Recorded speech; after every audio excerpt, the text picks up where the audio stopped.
mau menyerahkan diri kami di dalam tuntunan Tuhan, pimpinan Tuhan, karena kami sadar bahwa di sanalah kami akan memiliki kekuatan untuk boleh hidup dan berkarya sesuai dengan yang Tuhan rencanakan di dalam kehidupan kami. Dan kami meyakini bahwa itu semua adalah yang terbaik bagi kami, yang dapat kami capai di dalam kehidupan kami, yaitu ketika kami hidup di dalam pimpinan dan rencana Tuhan. Karena itu bersabdalah kepada kami, ajarkanlah kami kehendak-Mu untuk kami lakukan. Demi nama Tuhan Yesus kami naikkan doa kami. Amin. Ya, renungan pada pagi hari ini saya dasarkan atas kitab Injil Yohanes. Injil Yohanes 21. Saya akan membaca ayat 1 sampai 14. Yohanes 21 ayat 1 sampai 14 demikian bunyinya. Kemudian Yesus menampakkan diri lagi kepada murid-muridnya di pantai Danau Tiberias, dan ia menampakkan diri sebagai berikut.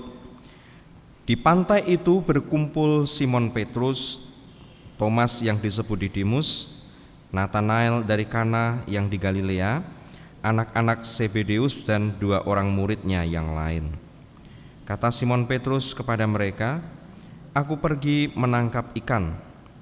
Kata mereka kepadanya, "Kami pergi juga dengan engkau."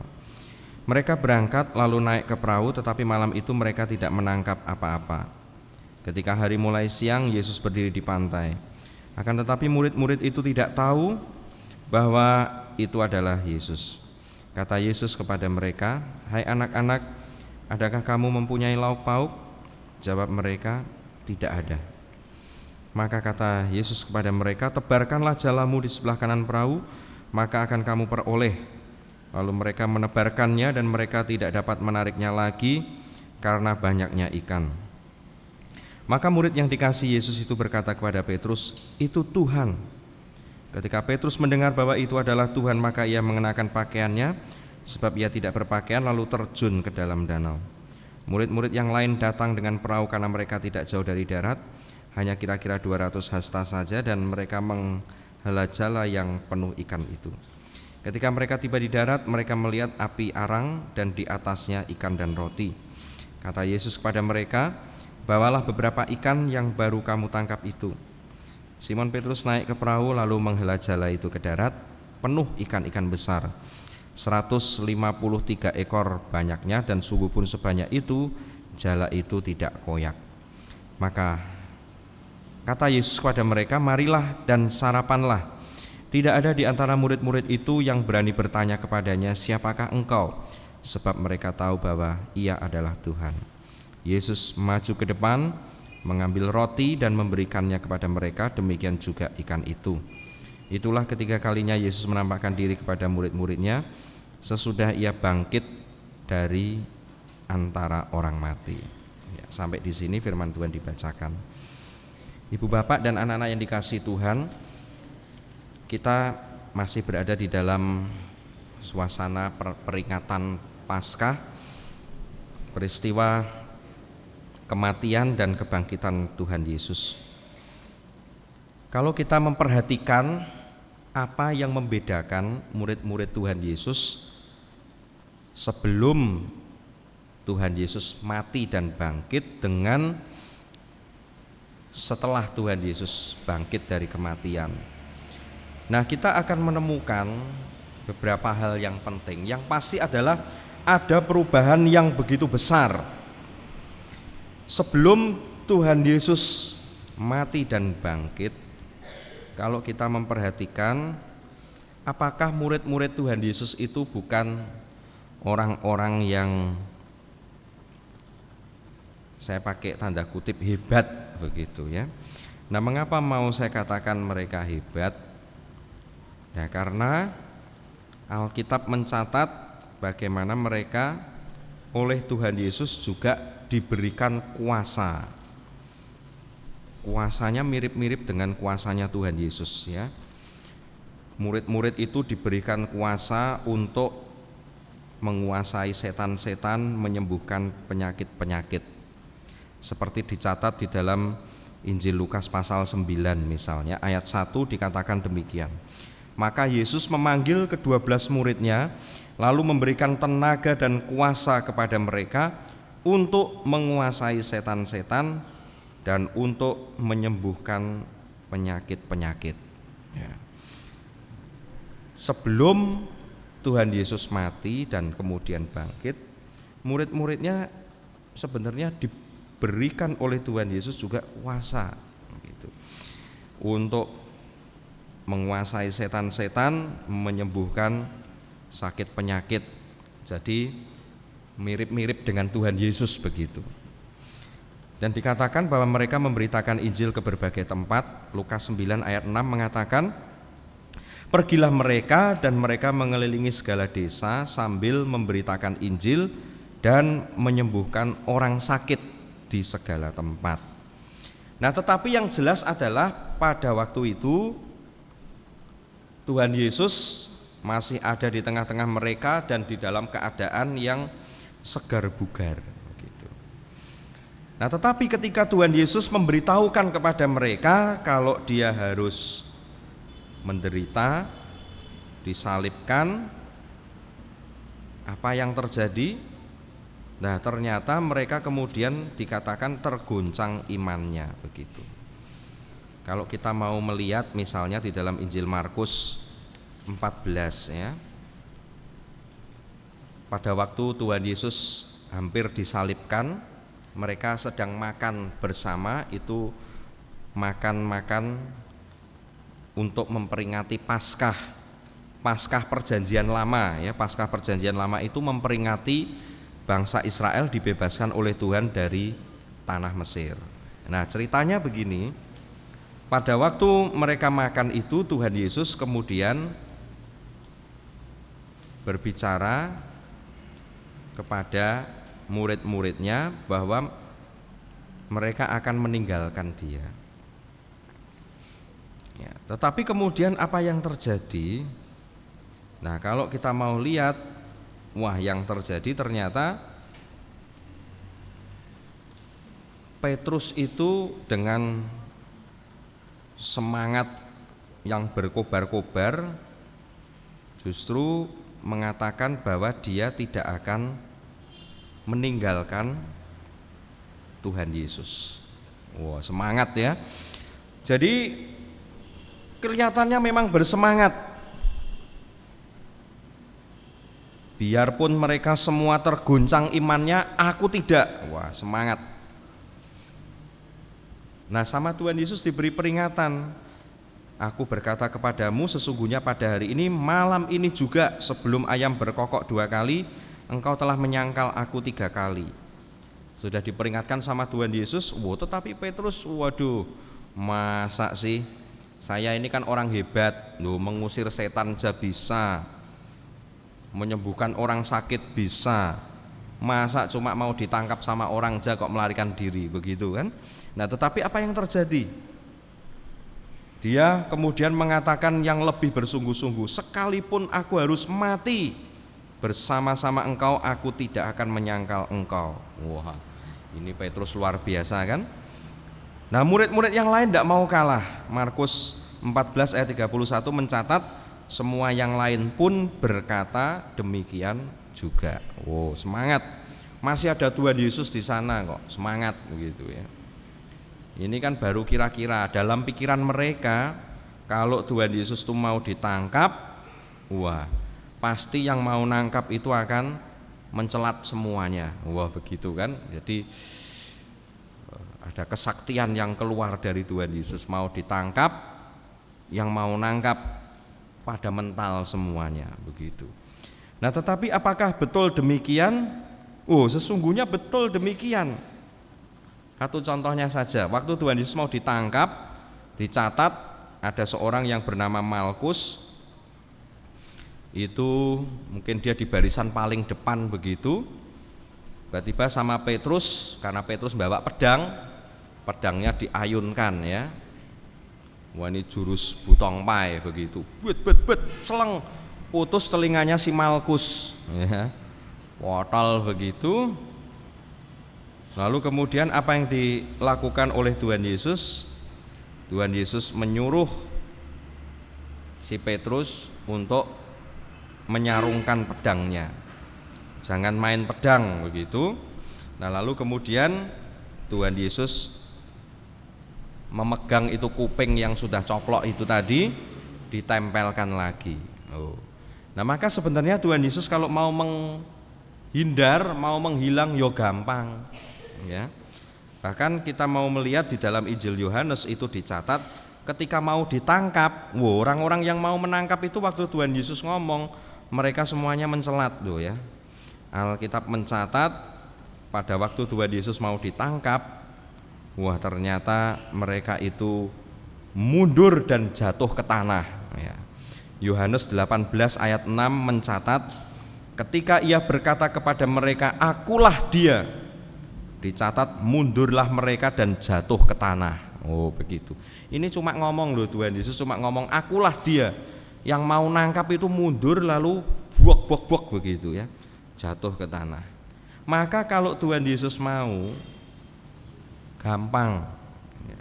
Kalau Tuhan Yesus mau, gampang. Nah, tetapi ternyata tidak demikian yang dikehendaki oleh Tuhan Yesus pada waktu itu. Nah, kenyataan yang terjadi kemudian murid-muridnya Tuhan Yesus lari. Pada waktu Tuhan Yesus ditangkap, mereka kemudian lari. Mendekat saja tidak berani. Petrus mengendap-endap dari jauh. Pada waktu ditanya oleh seorang hamba dari imam besar, ya, seorang perempuan begitu, Petrus mengaku bahwa dia tidak kenal dengan Tuhan Yesus. Ora kenal aku, ini siapa? Gitu. Bahkan dikatakan Petrus itu bersumpah serapah. Begitu ya. Petrus ini untuk menutup-nutupi bahwa dia kenal dengan Tuhan Yesus, Petrus justru bersumpah serapah. Gitu. Sumpah, begitu ya. Demi langit dan bumi aku ora kenal dia, siapa itu penjahat celaka itu, begini. Nah, kira-kira seperti itulah. Nah, ternyata mereka begitu lemah. Ketoke saja hebat begitu, tetapi ternyata begitu lemah. Nah, tetapi kita mau melihat apa yang terjadi sesudah mereka melihat Tuhan Yesus yang bangkit. Setelah mereka melihat Tuhan Yesus yang bangkit, ini berbeda sekali. Kalau tadi Petrus itu berhadapan dengan, baru ditanya sama hamba imam besar ya, seorang budak perempuan, Petrus sudah ketakutan. Nah, tetapi setelah kebangkitan Tuhan Yesus, bahkan setelah Tuhan Yesus naik ke surga, dia bersama dengan Yohanes berkhotbah, ditangkap. Nah, lalu kemudian waktu ditangkap lagi, apa yang dia katakan? Kita harus lebih taat kepada Allah daripada kepada manusia.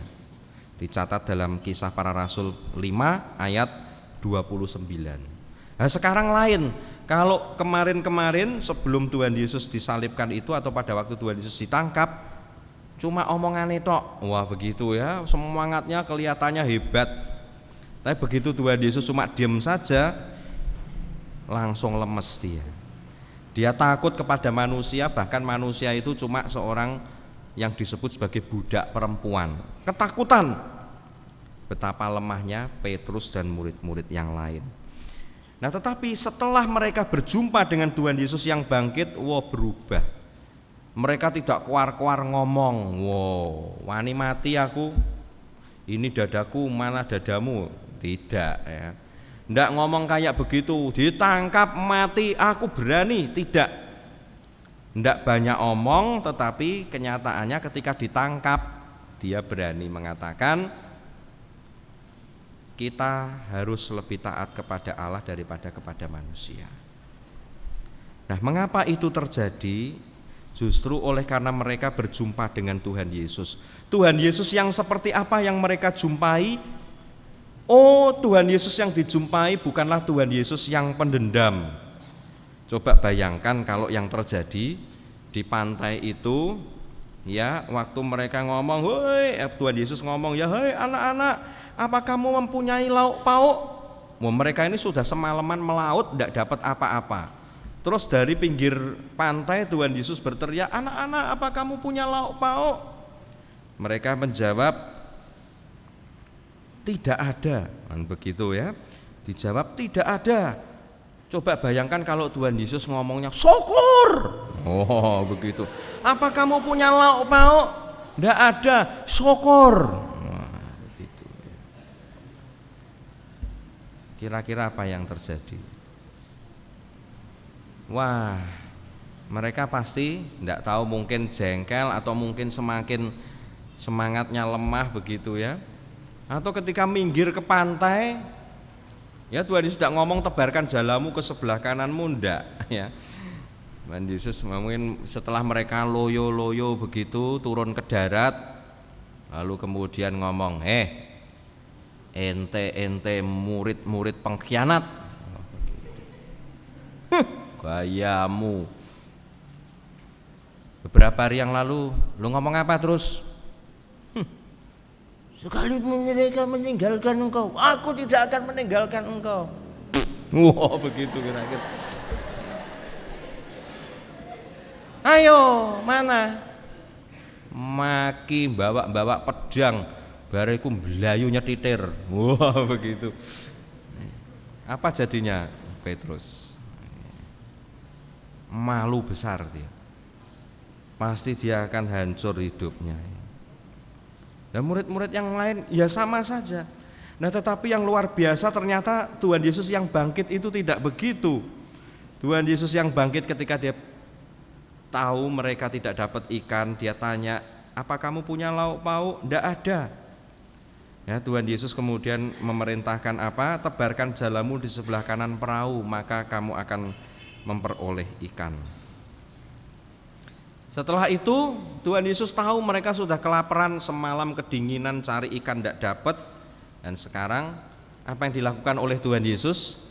Tuhan Yesus mentraktir mereka makan. Oh, ini dia ya.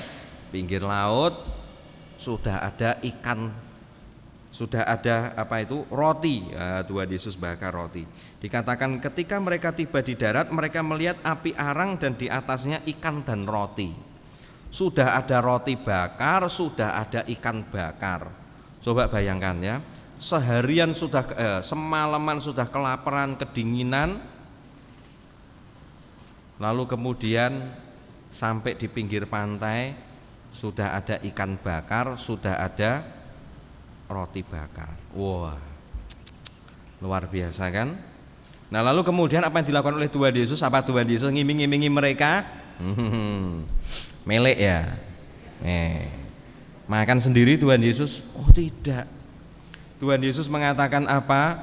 Marilah dan sarapanlah. Tuhan Yesus tidak kemudian ngomong, rekoso lah, jadi nelayan. Mereka semuanya celeguk menelan ludah karena lapar, kepengin ya lihat aroma ikan bakar itu. Ternyata Tuhan Yesus tidak begitu. Tuhan Yesus justru mengatakan, marilah dan sarapanlah. Nah, jadi ini adalah Tuhan Yesus yang bangkit, yang ternyata mau menerima mereka betapapun mereka semuanya sudah gagal. Komitmennya tidak ada, tetapi ternyata Tuhan Yesus mau menerima mereka. Mau menerima mereka. Bahkan kalau kita baca kisah selanjutnya, Simon Petrus ditanya, Simon Petrus yang sudah menyangkal dia 3 kali ditanya, "Simon, apakah engkau mengasihi aku?" Simon Petrus jawab, "Tuhan, engkau tahu aku mengasihimu." Tuhan Yesus juga tidak ngomong, mon kowe iki kok ya ora sadar-sadar to, aja kemaki ngono lho. Aku ora ngandel. Oh, ternyata tidak begitu. Tuhan Yesus mengatakan apa? Gembalakanlah domba-dombaku. Diulangi lagi, Simon anak Yohanes, apakah engkau mengasihi aku? Simon juga masih menjawab, Tuhan tahu bahwa aku mengasihimu. Tuhan Yesus tidak mengatakan, kamu memang orang bebal, dedel, ngomong kosong, memangnya aku percaya, aku tahu isi hatimu, busuk, pengkhianat. Enggak ya. Tuhan Yesus mengatakan lagi, gembalakanlah domba-dombaku. Diulang sekali lagi biar Petrus ingat pengalaman yang memalukan tempo hari, tetapi juga melihat bahwa Tuhan Yesus tetap mau menerima dia. Ditanya lagi, dan ketika ditanya lagi Petrus sedih hatinya. Tetapi ternyata Tuhan Yesus kemudian tetap ngomong, gembalakanlah domba-dombaku. Artinya apa? Mereka tetap dipercaya oleh Tuhan Yesus. Nah ini dia, kebangkitan Tuhan Yesus menyatakan diri Tuhan Yesus yang bukan hanya berkuasa atas maut, tetapi Tuhan Yesus yang ternyata mau mengampuni mereka. Betapapun mereka sudah gagal, ternyata Tuhan Yesus mau menerima mereka, mau mengampuni mereka, mengasihi mereka. Ya, mereka sedang limbung, tidak ngerti mau kemana nih. Tuhan Yesus mau menerima mereka, mengarahkan mereka, dan bahkan mempercayakan tugas yang besar kepada mereka. Nah, saya mengajak kita untuk menghayati peristiwa kebangkitan Tuhan Yesus itu sebagai sebuah momentum, peristiwa penting di dalam hidup kita, bahwa yang namanya kegagalan-kegagalan dalam hidup itu bukan berarti akhir dari segalanya.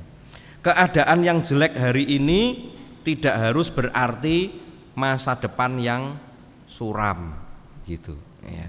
Kegagalan hari ini tidak harus itu berarti kegagalan seumur hidup ya. Kalau punya pemikiran seperti itu, akibatnya seperti siapa? Seperti Yudas Iskariot. Dia menyesal, tetapi ya cuma menyesal, tidak kober bertobat, milih gantung diri. Nah banyak orang kayak begini, aduh hidup kok kayak begini, waduh saya sudah banyak salah, waduh saya begini, akhirnya cuma milih bunuh diri. Tidak ada perbaikan dalam hidup. Tetapi 11 murid yang lain tidak demikian. Mereka semuanya gagal, sama seperti Yudas Iskariot juga gagal. Tetapi ternyata mereka melihat Tuhan Yesus yang bangkit, dan mereka tidak hanya berhenti kepada penyesalan, tetapi mereka justru bangkit. Semangatnya dipulihkan oleh Tuhan. Nah karena itu mari setiap kali kita mengalami kegagalan dalam hidup kita, setiap kali kita mengalami kesedihan yang mendalam dalam hidup kita, ingat bahwa itu bukan akhir kiamat dunia. Lu ada orang tuh lo ya, gara-gara ya wong masih anak umur SMP begitu, pacaran ya, tahu-tahu lihat loh pacarnya kok punya pacar yang lain begitu. Kemudian apa? Nulis status di Facebook, berakhir sudah harapanku. Wah, punah sudah harapanku, tak ada gunanya lagi aku hidup, selamat tinggal dunia. Nah, lalu kemudian tahu-tahu ditemukan sudah mati. Kenapa? Melihat tidak ada harapan begitu. Nah kita tidak boleh demikian. Mari kita melihat kepada peristiwa kebangkitan Tuhan Yesus. Kegagalan apapun juga jangan membuat kita kemudian berhenti pada titik itu. Gagal, aku memang orang gagal, lalu kemudian tidak bisa bangkit. Ingatlah, setiap kita mengalami kegagalan, setiap kita mengalami duka yang dalam, setiap kita mengalami hal-hal yang tidak menyenangkan dalam hidup, ingatlah peristiwa kebangkitan Tuhan Yesus. Peristiwa itu menyadarkan setiap kita ya, tidak hanya ada kegelapan, tidak hanya ada kegagalan, akan ada pemulihan, ada masa depan yang disediakan oleh Tuhan bagi kita. Syaratnya apa? Sederhana, bahwa kita meyakini Tuhan Yesus telah bangkit itu adalah Tuhan yang mengasihi kita. Selamat Paskah, Tuhan memberkati. Kita akan mendengarkan persembahan pujian